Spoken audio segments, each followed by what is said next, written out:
Good morning students. कल की video में हमने चैप्टर 6 लाइंस एंड एंगल्स की एक्सरसाइज 6.2 कंप्लीट कर ली थी। आज मैं आपको नेक्स्ट एक्सरसाइज करा रहा हूँ इसकी 6.3। ठीक है, बुक्स में आप ध्यान से देखेंगे तभी एक आपके क्वेश्चंस समझ में आएंगे। ठीक है, चलिए क्वेश्चंस दिया हुआ है। दी गई आकृति जो दे रखी है इसने, इस आकृति में त्रिभुज PQR त्रिभुज PQR की भुजाएं हैं QP और RQ। PQ और RQ भुजाओं को क्रम से S तक और T तक बढ़ाया। जो भुजा कौन सी दे रखी है, PQ और RQ जो है इसको S तक और इसको T तक बढ़ाया गया है। यदि एंगल ऑफ SPR की वैल्यू दे रखी है 135 डिग्री, ये रहा SPR है 135 डिग्री, और एंगल ऑफ PQT ये कितना दे रखा है बच्चों, 110 डिग्री दिया हुआ है। तो कह रहा है एंगल ऑफ, एक तो PRQ निकालिए, एंगल ऑफ PRQ को निकालना है। ठीक है, इसे हमें फाइंड आउट करना है यानी ज्ञात करना है। अब देखिए त्रिभुज PQR में चलते हैं। सबसे पहले त्रिभुज PQR की जो भुजा है हमारे पास QP,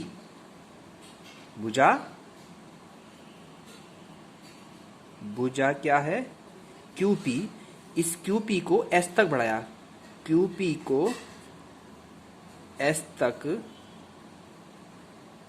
बढ़ाया। और जब इसे S तक बढ़ाया तो इसकी कंडीशन पे ये वाला क्या बन गया, बहिष्कोण बन गया। बहिष्कोण मतलब जो बाहर कोण बनता है, बहिष्कोण वो कोण होता है जो बाहर बनता है।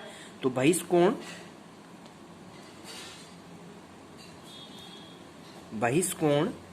SPR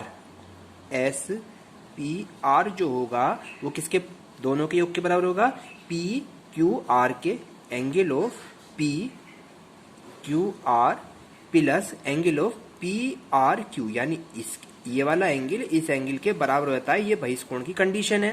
कौन से हुआ, PRQ एंगल ऑफ PRQ के। ठीक है, अब इस SPR का मान कितना दे रखा है इसने, SPR हमें 135 गिवन है, तो यहाँ पे क्या रख देंगे बच्चों, 135 डिग्री रख देंगे। ठीक है, और ये बाकी एंगल PQR और PRQ। ठीक है बच्चों, इसको हम एज इट इज रख लेते हैं। तो इसको इक्वेशंस के तौर पर लिखेंगे, तो पहले लिख लेते हैं angle of PQR angle of PRQ is equal to कितने डिग्री आ गया हमारा, 135। ये हमने इक्वेशन 1 मान ली। अब दूसरा त्रिभुज PQR में चलते हैं। त्रिभुज PQR में PQR की भुजा अब की बार कौन सी ले ली हमने, RQ। भुजा RQ जो है इसको कहां तक बढ़ाया, T बिंदु तक बढ़ाते हैं। RQ को T तक बढ़ाया, वहां पर S तक बढ़ाया था। यहां पे कहां तक बढ़ाया बच्चों, इसको हमने कहां तक बढ़ाया, T तक बढ़ाया। ठीक है, वहां पर कहां तक बढ़ाया था, S तक बढ़ाया था, यहाँ T तक इसको बढ़ाया, ये लिखा है बढ़ाया। ठीक है, T तक बढ़ाया, तो उस कंडीशन में बहिष्कोण क्या हो जाएगा, बहिष्कोण क्या हो जाएगा हमारे पास कंडीशन बच्चों, बहिष्कोण की वैल्यू PQT बहिष्कोण हो गया ये वाला। एंगल ऑफ PQT इक्वल किसके बराबर होगा, QPR angle of QPR plus PRQ के।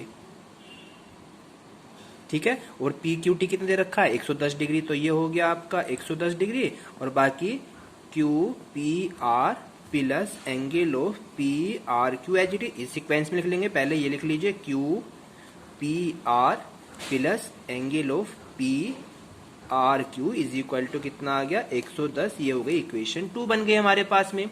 अब इसके बाद क्या करेंगे बच्चों, समीकरण 1 और 2 को सोल्व कर देंगे, यानी कि समीकरण 1 व 2 को जोड़ने पर।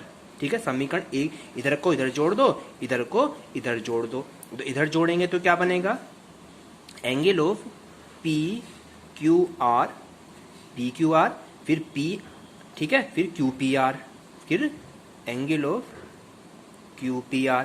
प्लस ऐसी angle of P R Q, angle of P R Q plus angle of P R Q, angle of P R Q, P R Q. और इधर हो गया 135 और 110, 135 में 110 जुड़े कितने हो जाएंगे बच्चों?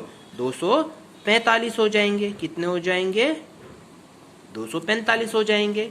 अब परंतु हमें इसको इक्वेशन कुछ और मान लीजिए, इक्वेशन थर्ड मान लेते हैं, ठीक है। परंतु हमें ज्ञात है कि त्रिभुज के तीनों कोणों का योगफल कितना होता है, परंतु त्रिभुज पी क्यू आर में चलें अगर, तो उसके तीनों कोणों का योगफल कितना होता है बच्चों? 180 होता है। यानी कि पी क्यू और आर तीनों का योगफल कितना होगा? 180 होगा। तो उस कंडीशन पे त्रिभुज P Q are plus angle of Q P are plus angle of P R Q, तीनों का योगफल कितना होगा बच्चों? 180 डिग्री। ये इक्वेशन कौन सी होगी? 4 होगी। तो समीकरण 3 में से समीकरण 4 को क्या कर देंगे? घटाने पर हमारा आंसर निकल जाएगा। लिख देंगे समीकरण 3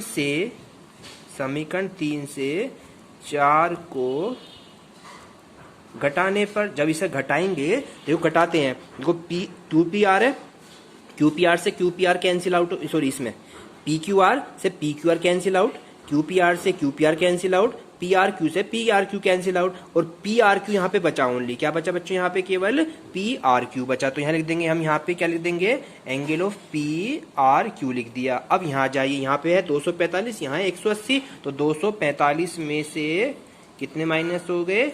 180, और 245 में से 180 माइनस होते हैं, तो आपका आंसर आता है 65 डिग्री। यही हमें ज्ञात करना था। तो पहला वाला क्वेश्चन आपको समझ में आया। इसका सेकंड क्वेश्चन देखते हैं। अब सेकंड क्वेश्चन में क्या दे रखा है वो देख लेते हैं, ठीक है। चित्र में पहले चित्र बना लेते हैं इसका।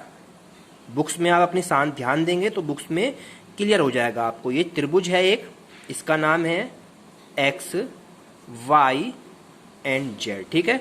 इसका ये मध्य बिंदु से, इसके अंदर मध्य बिंदु से ये हो रहा है, ये ओ बिंदु है, ये वाला कोण दे रखा है 54 डिग्री का, ठीक है, और ये वाला एंगल दे रखा है 62 डिग्री का। इस तरह से ये चित्र बना हुआ है। कह रहा चित्र में एंगल ऑफ एक्स जो है वो तो है 62 डिग्री का, और एंगल ऑफ एक्स वाई और जेड दे रखा है बच्चों कितने डिग्री? 54 डिग्री दिया हुआ है। अब वो कह रहा है यदि वाई ओ और जेड ओ क्रम से है त्रिभुज एक्स वाई जेड, त्रिभुज एक्स वाई जेड और त्रिभुज एक्स वाई जेड दोनों ही कह रहा है, और एक एक्स जेड वाई कह रहा है, एक के समद्विभाजक हैं। इस वाले त्रिभुज के और इस वाले त्रिभुज के क्या है? ये समद्विभाजक है। तो उस कंडीशन में कह रहा ओ जेड वाई, कोण ओ जेड वाई, ठीक है। एक तो ये ज्ञात करना है, एक एंगल वाई ओ जेड, ये दोनों हमें क्या करने हैं बच्चों? ज्ञात करने हैं। अब देखिए कैसे ज्ञात करेंगे। त्रिभुज एक्स वाई जेड में चलते हैं।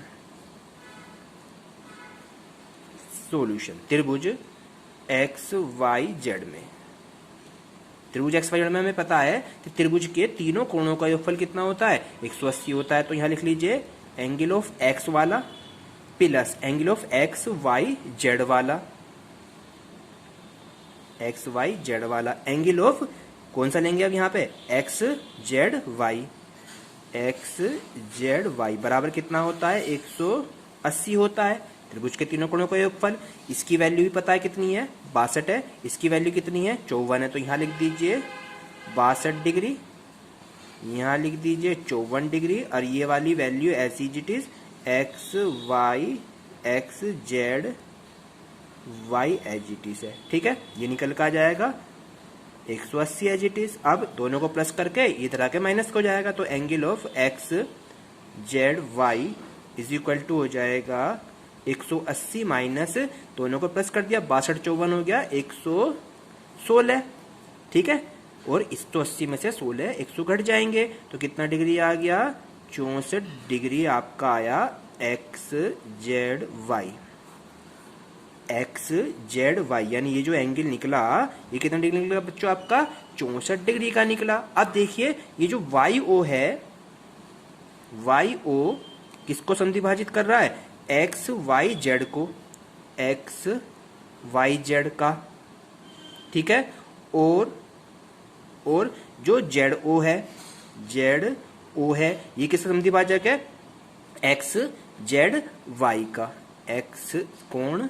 एक्स जेड वाई का क्या है बच्चों? समद्वि भाजक, समान भागों में भाजक है, समद्वि भाजक है, ठीक है। जब समद्वि भाजक होता है तो उसके में ओ वाई जेड जो होगा, angle of O Y Z जो होगा आधा होगा किसका? एक्स वाई जेड का। किसका होगा? Angle of X Y Z का क्या होगा? आधा होगा उस कंडीशन पे, ठीक है। इसलिए और इसी प्रकार लेके चले दूसरे में, तो ओ जेड वाई जो होगा, angle of O Z Y जो होगा वो किसका आधा होगा? वो भी एक्स जेड वाई का होगा, एक्स जेड वाई का होगा, angle of X Z Y का आधा होगा। अब इन दोनों की वैल्यू हमें ज्ञात है। कैसे ज्ञात है? देखिए, angle of O Y Z is equal to 1/2 ऐसी, एक्स वाई जेड का मान हमें ज्ञात है। कितना दे रखा है? 54 डिग्री। तो यहाँ लग देंगे बच्चों 54 डिग्री, और 2 से इसे डिवाइड कर दिया तो कितने डिग्री आ गया? 27 डिग्री। तो angle of O Y Z एक तो आया आपका 27 डिग्री का आ गया। दूसरे में आ जाओ यहाँ पे, angle of O Z Y 1/2 as it is है, मल्टीप्लाई एक्स जेड वाई कितना दे रखा है? 62 डिग्री का दे रखा है, सॉरी 64 डिग्री का निकाला है। तो 2 से इसे डिवाइड कर दिया तो कितना डिग्री निकल का है आपका? 32 दूनी 64। तो यह आ गया angle of O Z Y आया आपका 32 डिग्री का। अब हमें निकालना क्या क्या चीज था? ओ जेड वाई निकल गया, ओ जेड वाई फाइंड करना था, और वाई ओ जेड निकालना। एक निकला है अभी आपका आंसर ओ जेड वाई। अभी हमें क्या फाइंड करना? Y O Z, Y O Z भी निकालना। ओ जेड ओ ये तो निकल गया, अब ये और एंगल फाइंड करना है। इसके लिए क्या करेंगे? हमें पता है कि त्रिभुज ओ वाई जेड को लेके चलेंगे, ठीक है।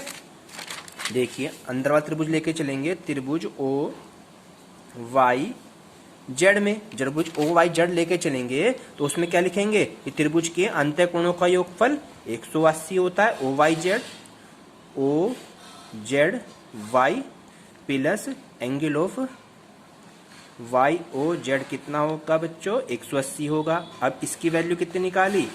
27 डिग्री। इसकी वैल्यू कितनी निकाली? 32 डिग्री। और ये वाली वैल्यू हमें वाई ओ जेड फाइंड करनी है, 180 ऐसी, और 27 32 को जोड़ो, उधर जाके ये कैसा हो जाएगा बच्चों? माइनस का हो जाएगा। तो 180 में से माइनस हो गया 27 + 32, 27 + 32 कितना हो गए? 59, और 180 में से 59 माइनस कर दीजिए तो कितना आ गया? 121 डिग्री। तो वाई ओ जेड जो निकल का आया कितना निकला? 121 डिग्री। ये दूसरा आंसर हो गया। तो एक ये पूछ रहा था और एक पूछ रहा था angle of O Z Y की वैल्यू कितनी निकल का आई? 32 डिग्री। ये 32 निकल का, ये 121 आई। तो दोनों आंसर आपके फाइंड हो जाते हैं, ठीक है।